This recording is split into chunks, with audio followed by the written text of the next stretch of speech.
Last night's episode of This Is Us was the one we've all been waiting for and dreading, and boy, did it deliver. I'm Lolo Gnaike, and we're here to talk about Jack's death and everything else that happened in the big Super Bowl episode of This Is Us. Here with me to break it all down and hopefully not break down in tears are executive editor at People, Kate Coyne, executive editor at large at Entertainment Weekly, and host of EW Morning Live on SiriusXM, Dalton Ross, and Entertainment Weekly TV critic, Kristen Baldwin. Okay, guys, before we dive into the details, now that we know how Jack died from a heart attack caused by smoke inhalation complications, what was your overall reaction to this episode? I honestly felt, right now I feel a little bit relieved. Like, it's okay. Like, we made it. Like, it's over. He's dead.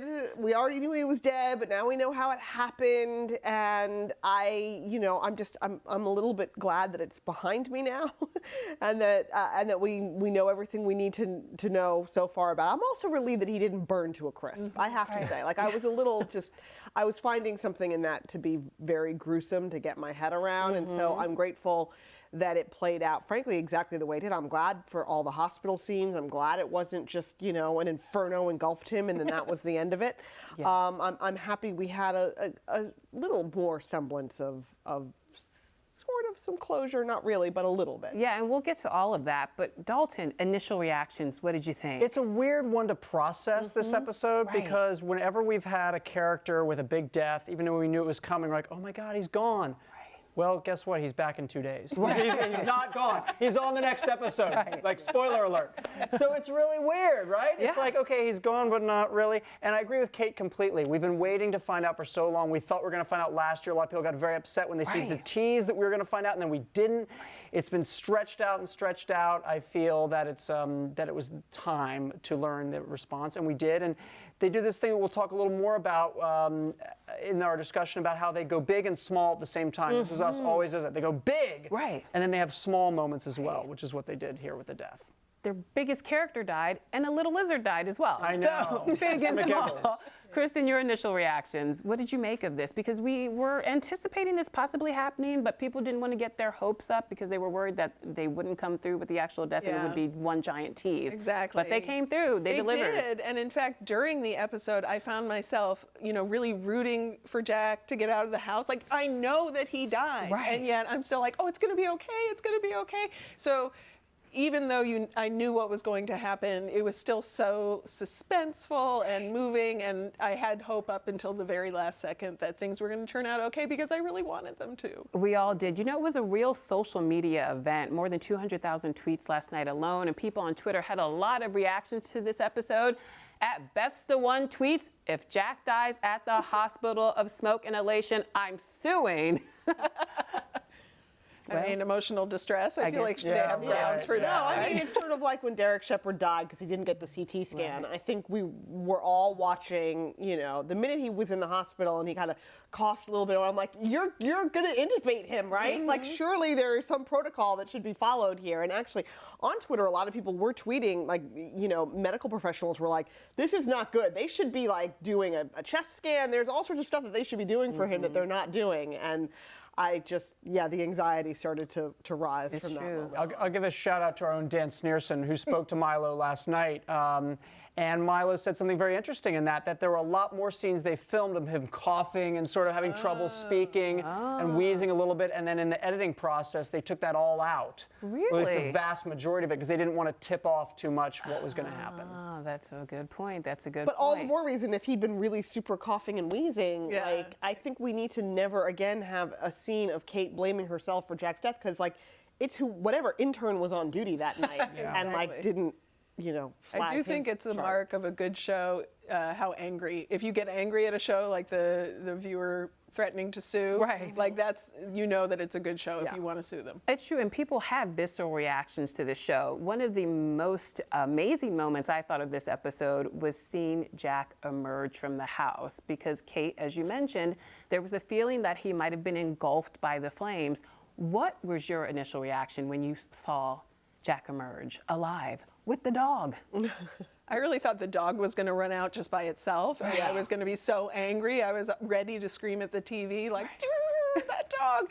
But when he came out, looking like a hero, it was even more sort of understandable why, some of the characters call him Saint Jack. Beth makes that sort of derisive note about it, but he really was. He was like a superhero. Yeah. Was a superhero. This is us, and we'll talk more about this with some of the stuff that happens near the end of the episode, but they love to do misdirections. They love, there's nothing to show, and it's great, but it's also kind of infuriating sometimes. We'll talk about it later. Gotcha! Right. They love to gotcha. This goes all the way back to the pilot episode. Think about it. The three kids, gotcha! It's not Right. taking place now. Right. And they've been But leading us to Dalton, believe... you don't sound like you're a fan of the gotcha. I think that they go to that well too much. Okay. I think individually when they do it, it's good, but every week, just think about the very last episode. Right. Oh, you think they're going to move into this house, this other couple say, gotcha! Every freaking time. Yeah. Right. So, Yeah. No, and how about the fact that I'd been saying all along, like, oh no, he dies in a fire because of the crappy wiring that he's. Remember all those like weird, like blackout scenes, and he's in the basement Yep. rewiring that panel, and I was like, oh well, this clearly. Right, This is yep. going to go down, and then when Crock-pot, gotcha. Crock-pot got me. All right, well, people online had a lot of opinions. Dream Bean wrote, Jack Pearson saved his entire family, including the dog, and some important family things. What about you? Okay, yeah, I felt like a slacker watching him emerge from the house. And Alexander Gold tweeted, I would have never forgiven This Is Us if they killed Jack and the dog at the same time. People were very invested in having Jack and the dog live.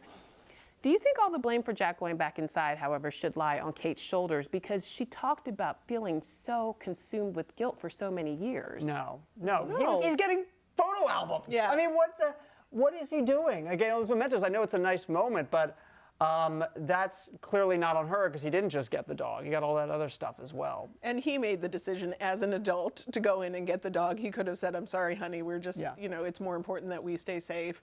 But she feels the guilt, and that makes sense because she feels that he did it because he couldn't bear to let her down. Right. And I think all the blame should be on like Pittsburgh Memorial Hospital or whatever the hospital they went to, because I mean, it really does make me wonder. I guess we're never going to see a flash forward that's all about the malpractice lawsuit they file against the hospital, because at some point has no one sat Kate down to say like, sweetie, he died from smoke inhalation that wasn't treated at the hospital by the doctors who didn't recognize that he was in distress or that his lungs weren't working or that his heart was failing. Like, there were whole teams of medical professionals who couldn't save this man. I don't love know that why Kate's Kate like, is beating herself gotcha, up. litigation. Yes, seriously. The twist was especially heartbreaking because the family really felt that they'd gotten away unscathed. Rebecca even told Kate it's just a house before sending the kids to Miguel's. How tough was that moment for you all to watch? Because again, we thought they were in the clear. We thought they were safe. Yeah, they gotcha'd their own family. I mean, they gotcha'd the kids, they gotcha'd everyone. It's all going to be good. Super Bowl's on. I'm eating a Mars bar. What could be wrong with that? I mean, the thing that I like about it is in the way that they wrote it and delivered it was that is the way a lot of times we learn about deaths is when you're out on a jog or at the gym. It's not in this grand, huge style all the time of running into the building and not coming out. Right. This is how you learn about it. And so the fact that she thinks everything's okay and then gets that news was pretty devastating and played, as we'll talk about more, beautifully by Mandy Moore. Mm-hmm. This episode was tough for a lot of people. At Gay at Home Dad tweeted, not emotionally prepared to see how Jack dies. We weren't prepared either at Gay at Home Dad. Went all caps on that one. He went all caps on that one. Not emotionally prepared. But we have to talk about it. So let's move on to Rebecca and Jack's final interaction in the hospital. Oh, what's the impact of having this small, subtle moment at the end? It's nice, but you knew the second she left that room Yes. that was done. Yep. You knew did? it. Oh, Yes, yeah. they just said nice things to each other, Yes. so now he must die. That's exactly I right. When he mean- stops her as she's walking out and Yeah, then lets her go. that's it. The it's Columbo over. moment, yeah. It was But done. Kristen, here's the question. Do you think he knew?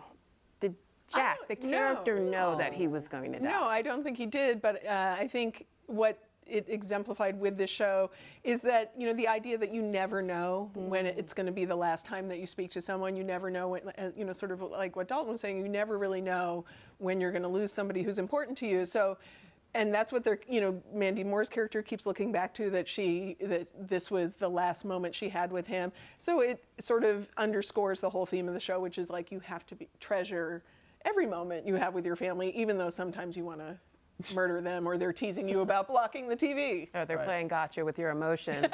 All right, well, Rebecca leaves to call the kids, and unbeknownst to her, Jack is crashing. The doctors come up to Rebecca right after she buys a candy bar to tell her the shocking news. Take a look at this.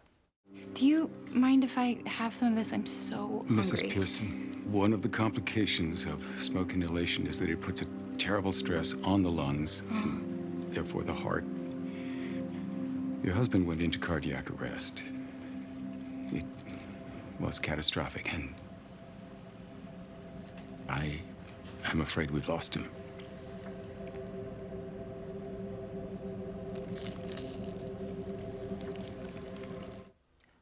She can't comprehend what has just happened.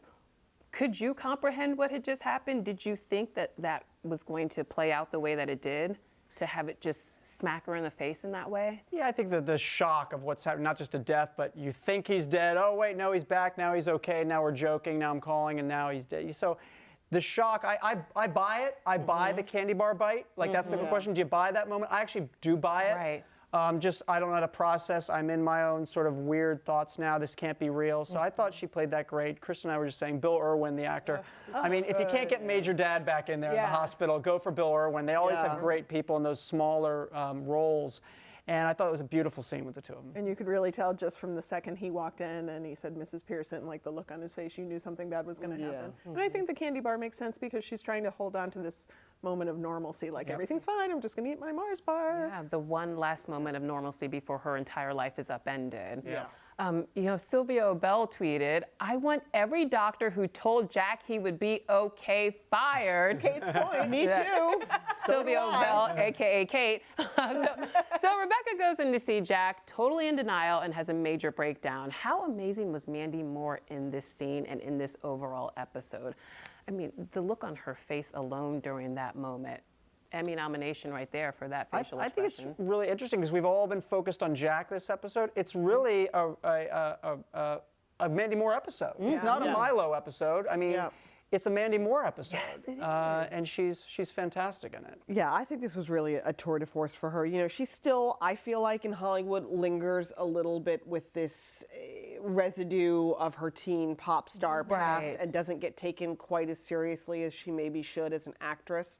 And I think people would be hard-pressed to continue to paint her with that brush after this scene because she just did a tremendous job. Kristen, I thought this episode for her was a real announcement. It really was. I mean, this whole thing is her Emmy submission. Everyone, in the main cast got a showcase moment, at least one in this episode, but she had so many. And like you said, when she sees his body and sort of the roadmap of emotions that goes through her face as she's just looking at him, it's incredible. So yeah, I think she just needs to submit this now for Emmys next year, and she should be fine. Pick out a dress. Yeah. Start on her Pick it out. speech. Yeah. Mandy Moore's castmates actually praised her performance online too. Justin Hartley tweeted, Mandy Moore, you are incredible. And Sterling K. Brown wrote, beyond words, Mandy Moore, beyond words. Beyond words. Beyond words. Beyond words. Beyond words. Okay, there's also a strong scene where Rebecca tells Miguel what happened. She stops him from breaking down in front of her because she wanted to stay strong before telling her kids, and in her words, ruining their lives. That moment to me was also very powerful. What was your initial reaction, Well, Kate? it's just all the more reason to keep loving Rebecca because it's such a kick-ass moment after such a devastating one to then pivot and sort of be this pillar of strength and to tell, the guy who's supposed to ostensibly be the stronger one, like, dude, take a walk around the block and pull it together. Yeah, man up. Because I have to go in there now and ruin my kids' lives. I mean, that was just, I would say, really almost as powerful as the hospital scene. And it was interesting because that scene could have been played really for true heightened emotion and it could have gone a little saccharine. But the fact that they had her pull back and be so strong, I thought was an interesting choice. What did you think, Kristen Dalton? I do think that they, you might have expected that she would cry on his shoulder because eventually she does end up marrying Miguel, but you know, it proves what a strong mom she's always been, that the first thing she has to think about is, I can't worry about how I feel, I can't worry about how anybody else feels, I have to take care of my kids.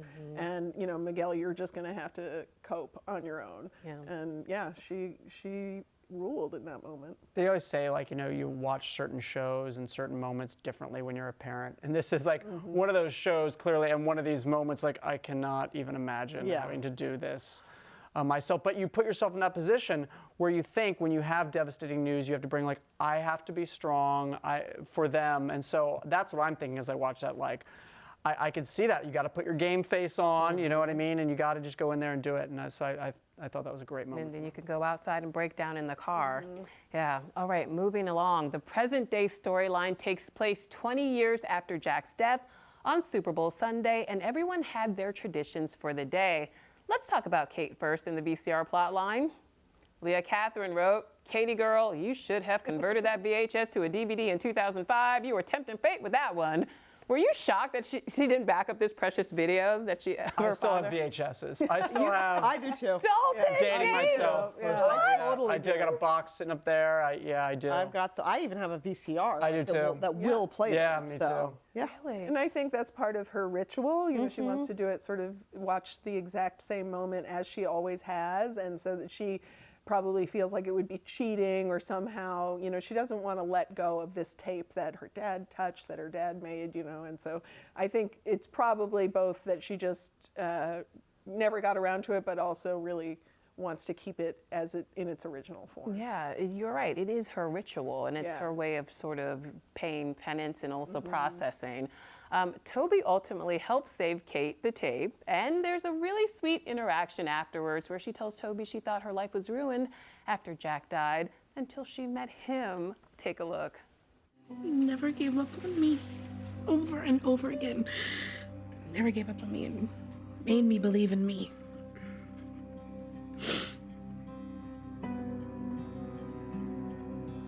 Do you know that you changed my life? That you saved my life? And oh my God, he would have loved you. Oh my God, I love you. I love you too. I love their love. I don't know if we call them Tate or Kobe. Probably. I love their love. This moment, though, for me was really interesting because it was almost as if she was saying that I'm going to transfer the responsibility for taking care of me to you now, and my dad would have loved you to come in and watch That's over what he's me. always wanted, right? I mean, like, he got a little annoyed. We got pretty needy there for a while. He's getting mad at Kevin, like, I need to be her number one, not you. And it's like, back off, buddy.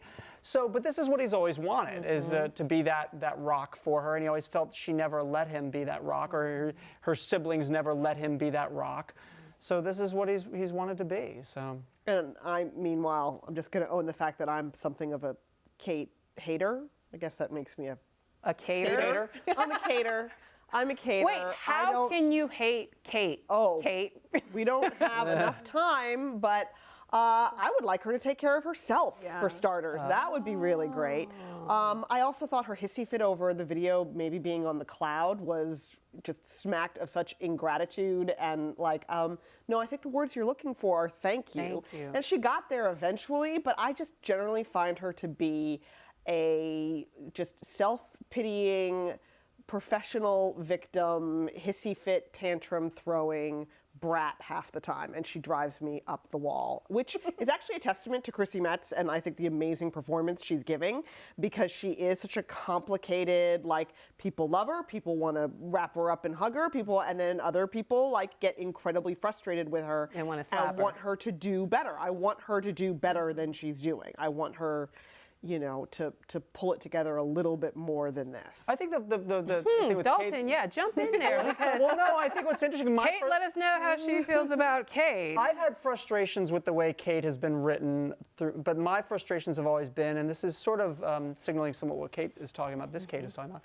as well as that I felt I've wanted to see her, I want to see her thriving in work or thriving in other areas of her life that we never see. She's obviously just a bundle of insecurities. I understand that, But you know where they're coming from. Right, and those are real. And they're plausible. Right, yeah, they are totally plausible. That's the thing, so I don't want to discount those.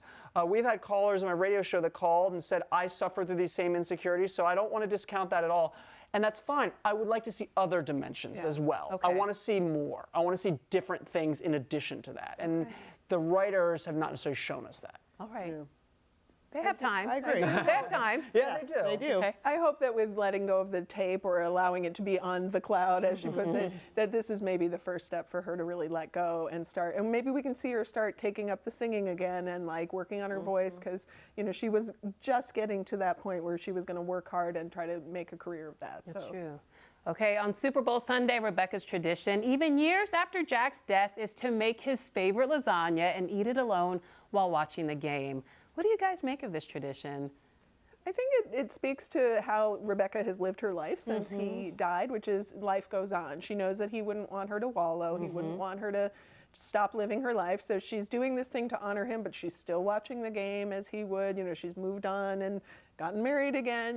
But Miguel gives her space. So she's able to, sort of honor their tradition and move forward in that way without wallowing. Let's get into the Miguel Let's thing. talk about Miguel, Let's Dalton. just do it. Let's go. Dalton, I saw the M form on your lips, and I was like, he's ready to go there. Okay, let's talk about Miguel. He's problematic, Dalton. Well, here's the thing. I don't think he's as problematic as you and a lot of other people do think. My radio host hates Miguel. I know you're not necessarily a fan. We get callers. And I don't really get it as much. What don't you get? I think he's, I understand it's weird. They were best friends, and he's married his best friend's girl. I don't know if there's some weird guy code in there or something about like when the guy's deceased. It's called you don't marry your best friend. It was decades later. It was decades later. This woman's alone. He's alone. They have a history, and he's been nothing but respectful to her. And the kids. And Jack's memory. Right, and Jack's memory. And Kevin's been a brat to him the entire time. He sits there and he takes it. But I know a lot of people have a big problem with him. Why don't you like Miguel? Why do you hate Miguel? I just felt like he was sort of in the corner, creeping on her, waiting for Jack to perish, and he's like, I'm gonna swoop in and get the girl. I'm gonna swoop in by waiting decades. Listen, he played. It was a long game. It was a long game, Kate. That's one hell of a long game. I don't feel like Miguel's that smart that he could have really don't think he had a 15-year long game in him. I just don't think he had it. I don't know. Maybe it's just my own girl code. I wouldn't do that, and I don't like that the character Miguel has done that. But that's just me. I hope there's an outtake somewhere in that scene where Kate's like, Jack's dead, and Miguel just goes, all right. Bow, chicka, bow, bow. Right. I'll hit you up in 15 years. Exactly. But it's fascinating to see that relationship that viewers have, because it's valid. I know a lot of people feel the way you feel, Lola. And people, because people love Jack so much. And I don't have a problem with Rebecca moving on. I don't want her to be eating lasagna by herself, pining for her dead husband. I just think Miguel was just a little too close to home for me. That's all I'm saying. Yeah, well, you're not alone. I know a lot of people. Where do you stand on this, Kristen? You've been You're quiet, trying to play Kristen. both sides here. Can't be Switzerland on this. I feel like Miguel is, he's kind of boring, but he seems like a decent second husband for Rebecca. And I also think that anybody she married, we wouldn't like that person, because especially because we still see moments of Jack and Rebecca together in the past, and so we see their love alive. I feel like he's a perfectly nice companion for her. I actually think you're discounting one of the advantages of Miguel, which is he's on the team of Saint Jack as well. Yes. Some stranger might be like, what the hell with this guy? He can't have been that amazing. But what you saw a few episodes in the rehab episode, where all the others are sitting at the bar talking, and they all kind of start to like ding Jack a little bit. Toby and Beth are like, oh, Saint Jack. And Miguel's the one who's like, hold up, now you're getting into my no-fly zone. Like, he was a saint, and he was amazing. That's a good point. And so the beauty of Miguel is you have a second husband who never doubts for a minute or questions for a second that Jack was the man. He respects it, he knows it, he gets it. You wouldn't have that if, like, she married Bill Jones. That's why it has to be Miguel.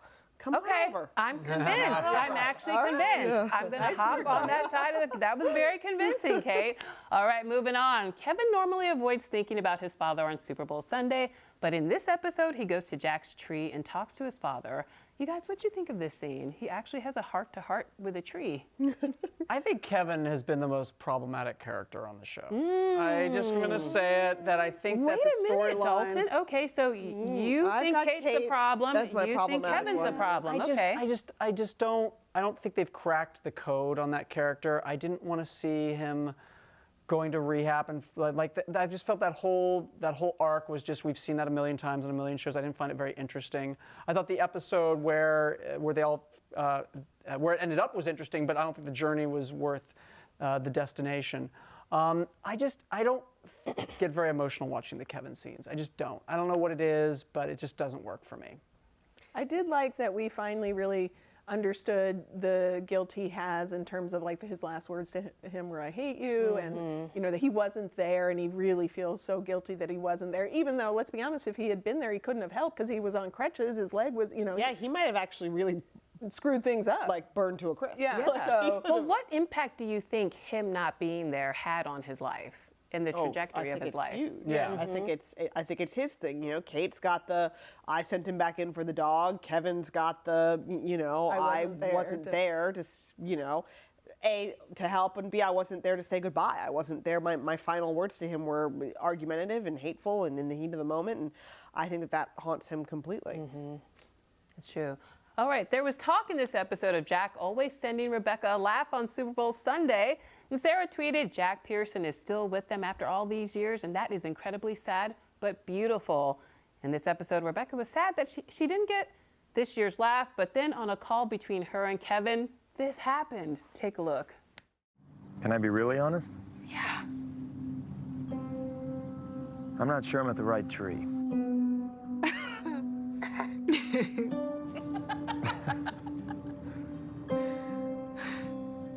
Do you see? Do you see what I mean this year? This year, he sent me you. This year, he sent me you.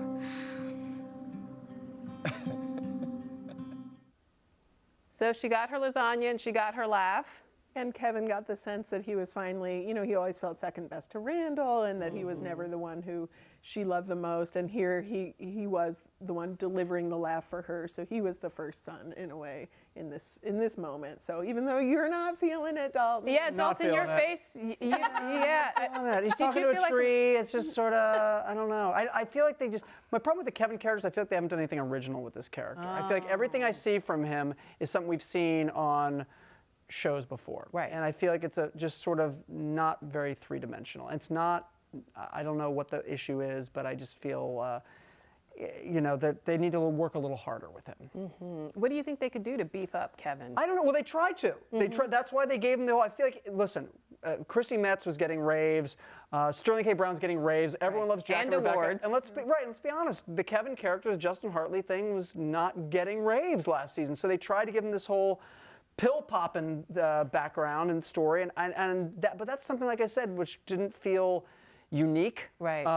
And you could telegraph exactly the way all of a sudden I got a little bit of some stubble and my tie's a little askew now, and it's like, I'm popping okay. pills. Yeah, it's just we've done all that before. So they tried this season, it didn't work. So they need to try again. All right, well, a character that works, Randall. Let's talk about Randall. He always celebrates on Super Bowl Sunday because it was Jack's favorite day.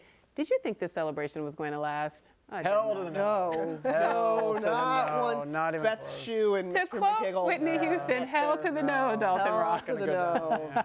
I mean, Beth was the one. She knew it was not going to go well. Like, are you really sure we want to do this party right now? There's a lot going on, and she is always the voice of reason, and she knows what's up, and so she was the foreshadowing. Yeah. And when Mr. McGiggles went missing, that was sort of a sign that things were going to go downhill from there, right?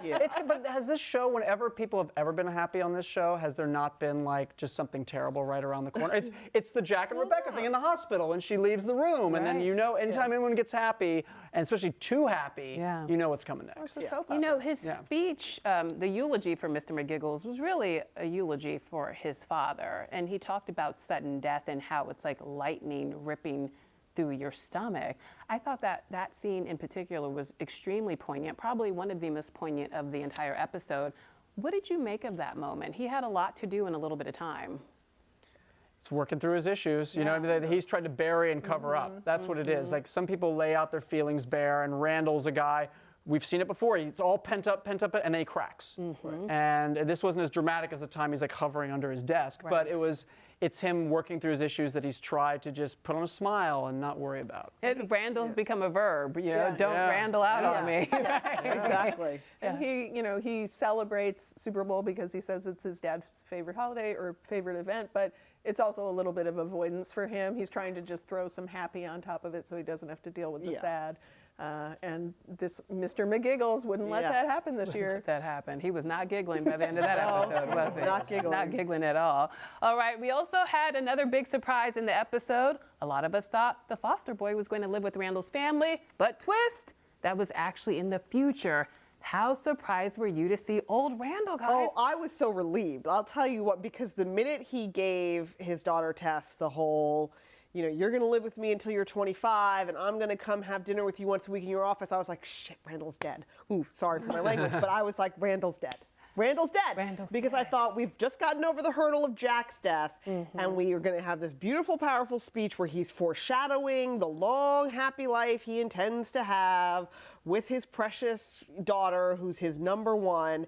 And I just thought, oh no, we are seeing Kate and Jack all over again, and we're going to get some flash forward where grown-up Tess is going to like lovingly like touch an urn or a gravestone or a thing, and that is going to be what it leaves us with, which is that at some point now we have to worry about Randall's death. So but we when weren't left old with man that, Randall walked into that visiting foster care room, I almost wept tears of joy. I was so happy to see that horrible sprayed on silver spray paint hair on Randall, to see that he has grown old. Dalton, Kristen, when old man Randall walked through the door, what were your initial reactions? I mean, it does open up the entire universe of This Is Us. Now we can flash forward to the future, future. We know that Tess is a social worker. Here's my concern. First off, gotcha! Secondly, the way I felt about This Is Us is I love the characters so much, and I love the performances so much. And they're characters that, while we may not love every single character, we love the family, and we generally like to see what's going to happen with them. I worried was they were playing out that the first season and a half, they kept like teasing clues to Jack's death. Like, remember the clues? Why is young Kevin had his leg broken? And what's the house and the dog? And I was like, you know what? We don't need to be lost. Let's just enjoy the characters, and we don't need the gimmicks. And you don't mean literally lost. You mean lost the show. Correct. I was like, we don't need gimmicks. We don't need stunts. Like, you know, you started off your entire show with a stunt and a gimmick, and it worked. But let's now move past this. So we finally get through the Jack death after a year and a half, and all of a sudden they throw another sort of gotcha potential stunt gimmick at us. And it's fine, but I don't need another mystery. Like, I don't need another clues leading to the But there is no mystery here. How does she become a social? Like, ooh, I'll be looking for the clues when she applies to the Columbia School of Social Work. Like, it's not really. Well, it's like they're literally doing what Lost did with flash forwards, if that's what they do. It's literally the Lost device. But that's a good question. That's a big if. Do you think they will explore the future This Is Us world? Really, Kristen? I think they have to now. I mean, it would be weird if they just showed this one. And this was the waterworks moment for me for some reason. You know, this is where I really started crying. See that Tess became a social worker, and sort of that her parents had instilled this, you know, love in her of, you know, helping kids who need it. Paying it forward. But I agree, you know, I do wonder what is the next Jack's death for This Is Us, because they have built. It's not Tess as a social No, it's worker. definitely not. Well, Mandy Moore, how old will Mandy Moore be in the future? How old can they age her? It's all built on stunts, gimmicks, and mysteries. And that's fine. And yet you like the show. You're like, wow. love the show. I like the show, but it drives me crazy. I love and hate it at the same time. There's certain things about it I love so much, and then, I mean, it's the least subtle show in the history of television, let's be honest, in certain ways. Like, they literally use a hammer to kill a fly. But I love things about it, but then they just sometimes, they're not satisfied with that. They have to try and put in these gimmicks. And I worry that when you do it so much that the longevity of your product is compromised. Dalton, did you cry last night? I never cry. I'm a robot. I'm a cyborg. I never cry. You No. never cry. On the inside, On the inside. Kristen, Kate, tears last night. Absolutely cried at that social worker moment. Yeah. Got a little misty other places, but that was the real. And Mandy Moore in the hospital. Yeah. So I started early and often. Like I probably started tearing up when I saw that the dog made it out. I was like, okay, I knew the dog made it out, but I was still just so scared. Like, what if this is a gotcha and that dog that they're petting in the house is Miguel's dog that looks a lot like I probably started with the dog and then just. It was a really emotional night. I mean, I watched the Super Bowl and that was emotional. And then to go straight to This Is Us, I was like, I cannot process all of this emotion. It's too much. This is maybe a little too inside baseball, but what's Okay. interesting is the way they start the episode. When you have a show that's airing after the Super Bowl and you have 100 million people watching, so 90% of them don't watch the show, have not watched the show that's after it, you have to draw them right in. Right. This is why Alias infamously put Jennifer Garner in all lingerie in the first 10 seconds of the Alias post-Super Bowl episode. That's why the fire, literally 5 seconds of the episode, it's the biggest action sequence in This Is Us history. It was not an accident. That was specifically done because it aired right after the Super Bowl, and they want people to keep watching. Very smart observation. And that was a riveting 6 minutes of television. yeah. So, you know, viewers hung around for that. Very smart, very smart. That's why you get paid the why I big covered bucks, Dalton. All right, before we go, let's talk about how Jack and, of course, Milo Ventimiglia is not actually gone from the series. Milo tweeted, just so everyone knows it, Jack Pearson lives in all of our hearts. He's you, he's me, he's us. Thank you all for supporting our show. We love you all, and this isn't the end of Jack. Stay tuned. So I'm curious, panel, what lingering questions do you have about Jack Pearson's evolution, his story? What more do you want to know about him? I hope his brother's alive. Like, I'm really hoping his brother is like alive, and for some reason, you know, has decided that it's best for his brother's widow and kids if he stays far away, and so he's a hermit living somewhere, and somebody's going to track him down. And there's the example you asked, what mysteries and clues? There you go. We got the mystery of the brother, that clue that they dropped like at the beginning of the season. So he's clearly going to come into play. And hopefully it won't take 3 years of dropping hints and clues for it to happen. But yeah, that's the big one, is the brother. So you're interested in the brother as well? Absolutely. I want to see how it plays out and whether he's still around, and I imagine he is, and he's going to show up at some point, I guess. But why isn't he around now? Because we're not seeing him in the present. So. Kristen, really quickly, what would you like to see? Any more about Most of Jack? the stuff I want to know about Jack is sort of how people cope after he dies. I want to see the funeral, which is obviously coming up, and I want to see how Rebecca deals with, you know, moving on in terms of romantically. But yeah, I feel like we'll still be seeing plenty of Jack. Yeah. All right, Kristen, you mentioned the funeral. There's another new episode tomorrow night focusing on Jack's funeral. Series creator Dan Fogelman wrote before the episode aired, a thought on tonight. Our show was never just about what happened to Jack, but these next 2 episodes are. It was a defining moment for this family, and we will experience and feel this with them. The performances are extraordinary. Our cast is insane. And Sterling K. Brown tweeted, wow. Okay, so there's just 2 days to recover before a new episode. Okay. Are you all emotionally ready for another episode? I have not recovered. Kate. I'm ready. You're ready. Because I feel like I've gotten over a hurdle now that everything was building up to, like, how exactly does he die, and can everybody in all the various timelines know that he's dead and gone? And so I'm ready actually for something that's a little bit of forward momentum now, and starts moving the show away from this now solved mystery and towards whatever the next seasons are going to bring. Dalton, who cries on the inside. Yeah, so on the Are inside. you ready? Well, it's interesting. It'll be a double dose for a lot of people who probably didn't watch it last night. It ended close to midnight on the East Coast. I think a lot of people went to bed. We'll watch it tonight. So spoilers, sorry. But so they're going to get a double dose of it. And this is the way it works with Super Bowl episode. And it's good. I kind of agree with Kate. We've closed that chapter. Right. I mean, we'll still be closing with the funeral, but we're moving on now, and I think the time was right to do that. And Kristen, really quickly I before think we it'll say be goodbye. cathartic to see the funeral. We still have a lot of tears to cry, and so we can get them out on Tuesday night and then move on. Well, you guys have been fantastic. No tears here, just tears of joy. Thank you so much for being here and talking This Is Us. It was an emotional one, but we got through it. We got through it, gang. Everyone have a nice day.